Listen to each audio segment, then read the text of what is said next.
So, majority of my lifetime, I have been in the city. I can actually say born, bred and raised, apart from just a few years when we were at the country when we were still very young. The only farming I ever did growing up was helping my grandma harvest coffee once a year. And honestly, I was mostly there because my mother had demanded we had to go every school holiday. So that was our holiday. We had to go and stay with grandma, which was not even a joke. Fast forward, and guess what? I now run a farm, like an actual farm, with dirt, sweat, and there's no care for any personal space. And today we're actually harvesting our dried maize. We have decided to harvest them with a stalk because I'm actually giving the maize stalk and all that to my sister-in-law who has some cows. Talking about in-laws, my father-in-law handed down a portion of his farm to my dearest husband as an inheritance. So that's how I'm becoming a farmer 101, and without any experience, but it looks like I am a pro. And I'm actually discovering muscles I didn't even know I had. Can you even see how I carry that mzigo like a pro? I have traded traffic for tractors, coffee shops, for compost, and I own more rubber boots than heels now. Oh my goodness. Is it hard? Yes. Is it messy? Absolutely. Here you cannot do slay queen, sijui what. I can't even have long nails because just look at the work I have to do. But would I trade it for anything in the world? No. I can't trade this for anything in the world. Because somewhere between the muddy jeans, the early mornings, talking to chickens like their co-workers, I think I found something real. And honestly, I'm still just trying not to accidentally plant tomatoes upside down. The other day I was attending a class and our teacher was still talking about a vision. And he said you have to have a vision that makes you not sleep or eat. And I was thinking to myself, what is that makes me sometimes not eat or even sleep? And recently, I think my heartbeat has been in this farm. To an extent, I only dream of making it a better home, of how I'm gonna do this, I'm gonna plant this. And actually, I met up with a friend of mine who is now also doing farming. And can you even imagine that I was so excited that she had some seeds that I don't have, so I have to plant them. I came home carrying a lot of seeds that I want to try in the next rainy season. I'm so happy for this endeavor that I have started, from city girl to becoming a farm girl. Watch this space, guys. Watch this space.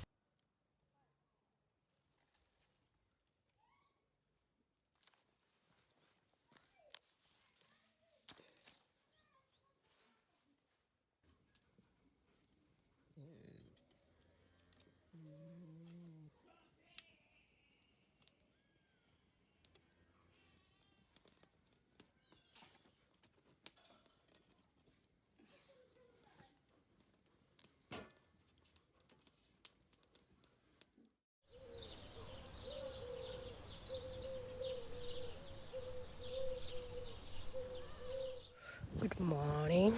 How are you? Today we are doing a little bit of clearing, but as you can see, we don't have any maize. We actually harvested. So we're going to clear all this area over here, just making sure that all these shrubs that have grown up are cleared, totally cleared, so that we can dig the land in preparation for the planting season, which is coming up. It's usually advised to start digging up very early so that the land can soften. As you can also see, we are also clearing around the house. There was a lot of shrubs, grass, and weeds that had grown.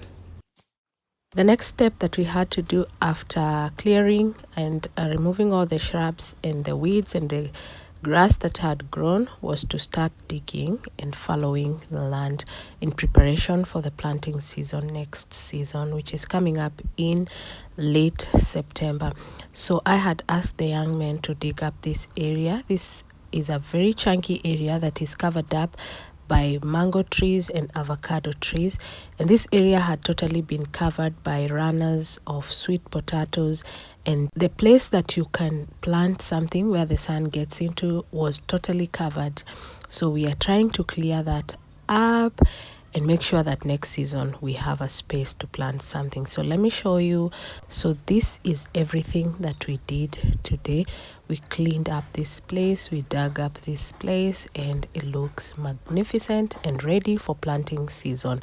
So I was trying to clean up and remove any runner that would regrow again, because I realized sweet potatoes, when left to just roam about, they will fill the whole land, and that was the case in this particular area.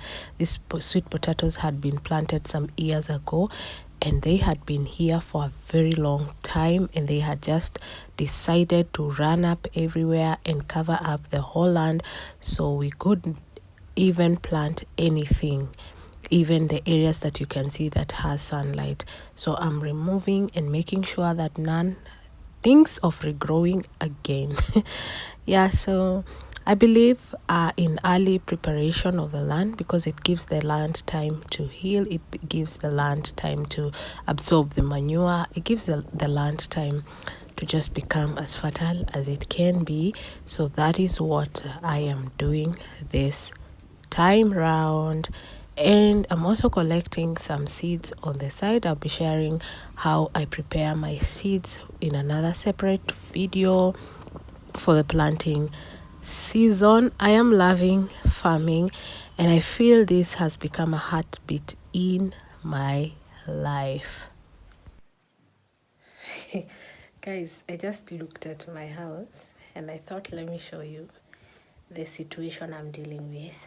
Being a farmer, and I actually don't have a storage back in the countryside, and I have someone who had asked me for maize. So let me tell you, it's tedious, plus it's been very, very cold in Nairobi. We're trying to dry the maize, they're not drying because it's actually even been raining. But I want to show you the situation of my tiny house. I just want you to look at how my sitting room is looking right now, and you will understand that being a farmer is not easy. Like, maize everywhere. Let me show you. Let me turn the camera and show you. So this is right at the door.